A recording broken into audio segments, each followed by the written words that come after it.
Hey, what's up, everybody? Welcome to another episode of the Igloo Cinema, and this week we're watching Paper Towns, the movie based on the book by John Green, starring Nat Wolff and Cara Delevingne.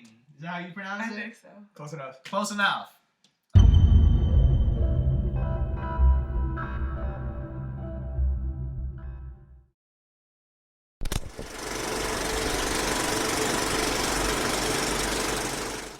So yeah, this week we're going to watch Paper Towns. If you don't know what Paper Towns is, it's a movie based on another book by John Green, which is, like the other one, Fall in Our Stars, which came out a couple of years ago based on his novel.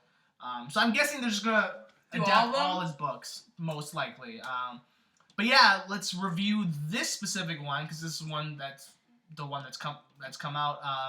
So like always, we're going to be talking about what we liked and what we didn't like. So yeah, you want to start first? Oh, I want to start. Okay. Just off record, Brian and I have read the book. Steven has not. There you go. So that's an interesting perspective that you might So there are a lot of things that they did right. There are many things they did wrong. I feel like in the beginning of this film, I was like, dang, they get on point with like exactly the book, pretty much. Like they even got that beginning part with the dead guy and stuff. I didn't expect that. I thought they were just gonna skip that completely. And was that weird when you first saw that? I saw it. And you were expecting like some kind of team. There's a dead guy. I was like, yo, does this play into the rest of the movie? This must be an important like plot. No. And then I watched it. I was like, oh, it never comes up. Yeah, it never comes up again. So yeah, that must have been weird for you. But like in the book, it made sense. Anyways. Did it? In the book, it was kind of weird in the book too. It was kind of random, but like it kind of like set not the mood, but.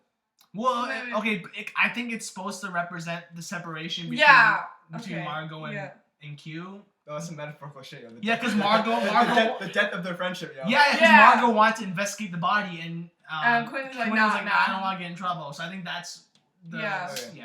I feel like they didn't really they do that in the whatever. Anyways. Okay.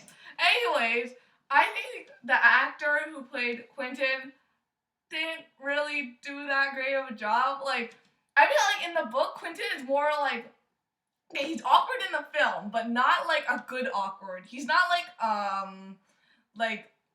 don't know, like Felicity in season 1 of Arrow. Like, he's not that type of good awkward. It's just awkward to watch. He doesn't nail the character. Cara, on the other hand, plays Margo, and I feel like she didn't do that bad. Like, I think she did okay. I think her accent was actually pretty convincing, like her American accent. Yeah. I was actually surprised that she did that well. So that's the thing. So like I said in the beginning, they're pretty spot on with like the book, and then like near the end, in the middle, like it kind of got like not that great. Like also, if you guys have read the book, then I don't know if you guys agree with me, but Ryan and I have discussed that the ending of the book is probably the best part of the book, and while I was watching the movie and it's approaching the end part, I was like, okay, they gotta nail this ending because it's the best part, pretty much. And is this spoiling it? Say it's completely different from the book? No. Nah, not really. Like, you just said it. Is this spoiling? I know. I mean, you need to ask that. I don't know. Okay. Yeah, it's completely different from the book, and I don't think they nailed it. Like, it's just too different. I mean, it's not completely different. Like, things happen the same way. Yeah. Not things, but like the story progresses in a similar way. Yeah, so but what happens is they did. I don't think they did. They represented that ending in the right way. So, yeah. Anything else? Oh, I feel like the music was like really like the music you would expect to be in this type of film. Like they didn't go like out of their comfort zone and like. Yeah. I thought this movie was alright. I mean, compared to the book is better. Obviously. The book is definitely better. I mean, not obviously, but the book is better. I do agree the movie started off really strong, and then it kind of tapered off a little bit. The ending was a little bit ruined, because the ending was the best part of the book for me. Yeah. I do also agree that the guy who played Quentin, Nat Wolff, was not that great. I felt like he was very He didn't get Quentin as a character. Yeah, like, I didn't feel like he was the main character. I didn't follow him. Like, in Fall in Our Stars, Shailene Woodley was very convincing, like, as a main character. Yeah. Like, I wanted to see her through. I wanted to follow her on her adventure. But for like, Quentin, though, you didn't really care. Yeah, not that you didn't care. Like, you cared a little bit. But not enough to, like... Yeah, but not enough to, like, really, like, I don't know, follow him throughout the movie. I did feel like Cara was decent. Not what I imagined Margo look like, but I think she did an okay job. I do feel like they kind of didn't develop the other characters well. Yeah, they just threw them in there. Like Radar and Ben and Lacey. Like in the book, they're really developed, but in the movie, not really. And they sort of just like last minute. Yeah, like one scene they just like a bunch do of everything. character development in the end. So I didn't really appreciate that. Like you didn't care for them. Like they're just there. Yeah. And I think, I mean, although I do think it was the point of the movie, but I do also felt like the chemistry and relationship between Margo and Quentin could have been a little bit better. Yeah, I feel like sometimes I understand. Really I understand in the beginning the pranks they do and stuff. We're supposed to like connect the characters and like represent them and like develop them as a couple you want them to see together. But I felt like they could have done a little bit more. Like it just felt different in the book. Yeah. And it didn't really translate as effectively in the movie. But I did like I thought the pacing was decent.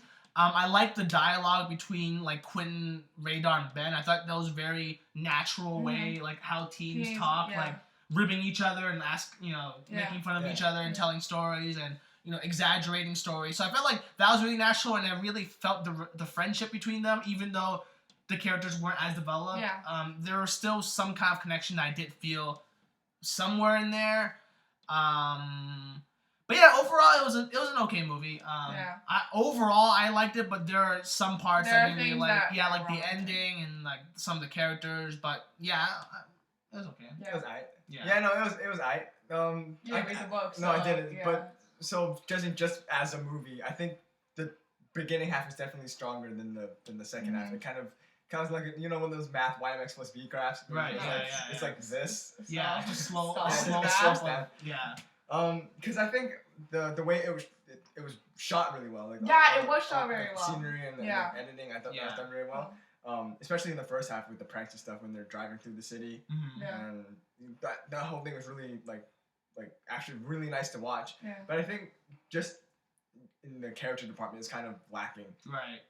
Because I don't know, like Cara's character never seemed like someone I would go to like three different states for. Yeah. And I was like, okay, I get it, but like I know you like her, dude, but like it just doesn't make any sense. Yeah. And like the I don't know, I guess how realistic it was. I know it's a movie, but like the way they set up the character, he's like, oh yo, I never want to get in trouble, man. Like I don't want to do that. Right. And then he's like stealing his mom's van and like going to New York, and then he comes back, his mom doesn't even care. Yeah. It's kind of unrealistic. Yeah. And I think just overall some of the characters didn't really fit in for me.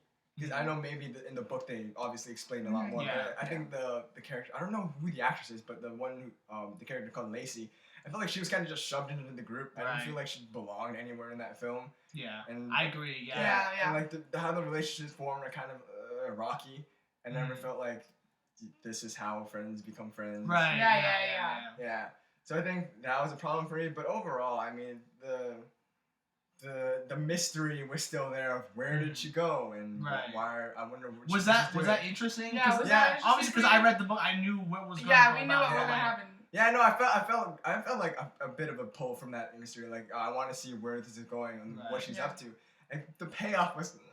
Yeah, the payoff wasn't that great. Which is why I liked in the book the ending, the payoff. Yeah, no, exactly. Payoff. When you explained the ending to me, I was like, hey, that's something I want to read. That's like, it sounds interesting. But like stuff like there's loose ends and there's people not explaining stuff, and you're just kind of okay, that's the ending, I guess. Yeah.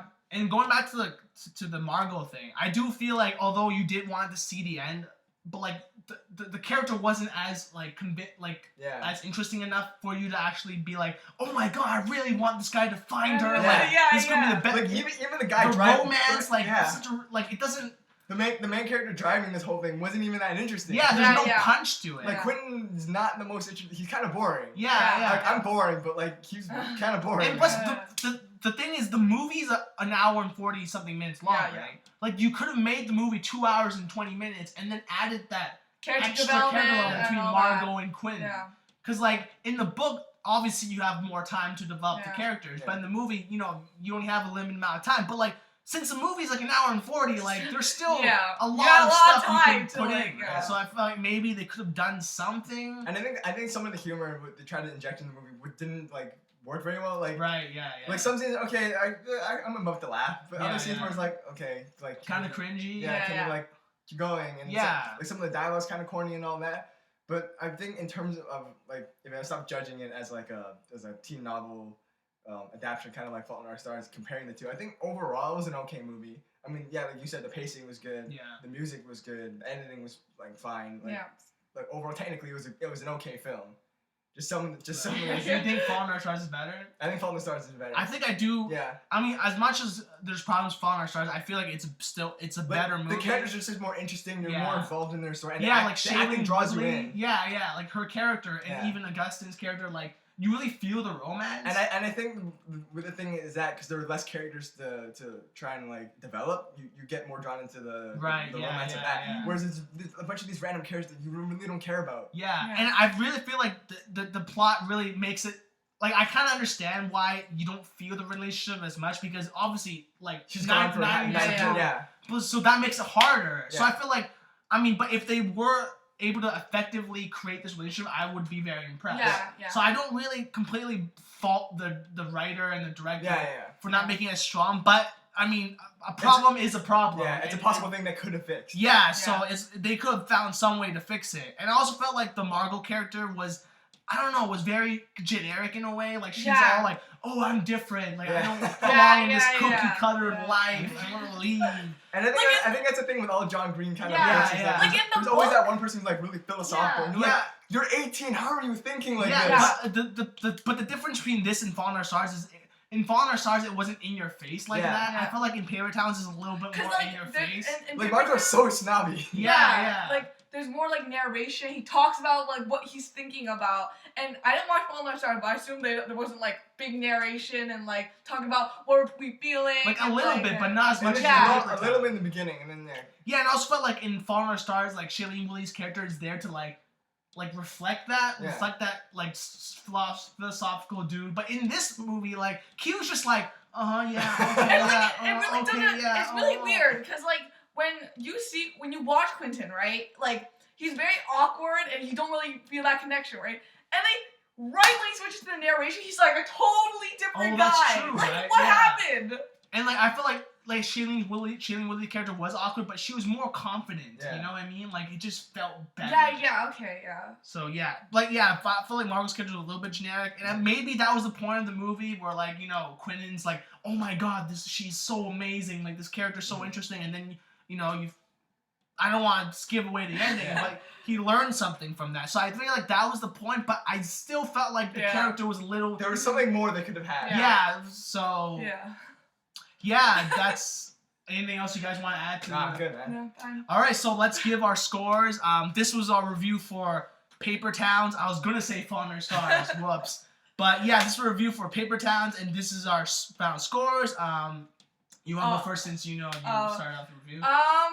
Yeah, overall it was an okay movie. It wasn't like amazing or anything. Some good things, some bad things. So 6.5 out of 10. All right, yeah, I thought this movie was all right. There were certain problems with it, and I don't think it's worth like a high number because I mean it was a good movie, but like the main character, if your movie has a main character who's like not that interesting, it's kind of a problem. Yeah. So I mean, even though I did enjoy some aspects of it, I'm gonna give it a 6 out of 10. Still not a terrible movie. It's still above average. So yeah. Yeah, no, 6 out of 10. Yeah.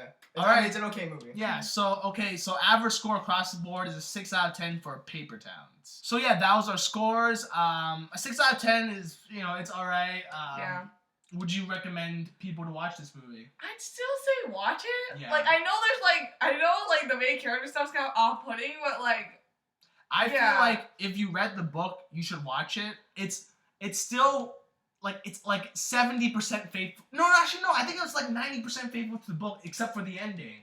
Like overall, I feel like it was pretty on point. They had lines from the book even. Like if you like the book, you're gonna like this movie, okay? But I think if you didn't read the book, I don't think you would like this movie. What do you think? For someone like me, I wouldn't run out to the theater to see it. Yeah. Like I think you wait, it comes online or wherever you can find it. You sit at home with whoever and you just watch it as a thing. Yeah. You don't. Yeah, it's You not. would, I don't know. Like. It's not a spectacle. You go see. Yeah. So yeah, I guess we do recommend you guys to watch it, but you know Don't expect anything. It isn't like a fucking Inside Out or anything, or like what's another movie like a. It's not like a Mad Max or Or something. like a Guardians of the Galaxy. Like you have to see it right now. Yeah. Like not like that. I mean, if you do want to go watch Ant-Man, that movie's pretty good. What's your review of it? Yeah, and okay, I'm not even fuck it. I'm not gonna link it somewhere on our channels, whatever. But yeah, I guess we do recommend it, but you know, it's not like a go-to movie to watch, and so yeah, that's it for our review of Paper Towns. I was gonna say Fawn or Stars again, and then I almost went and said Ant-Man too.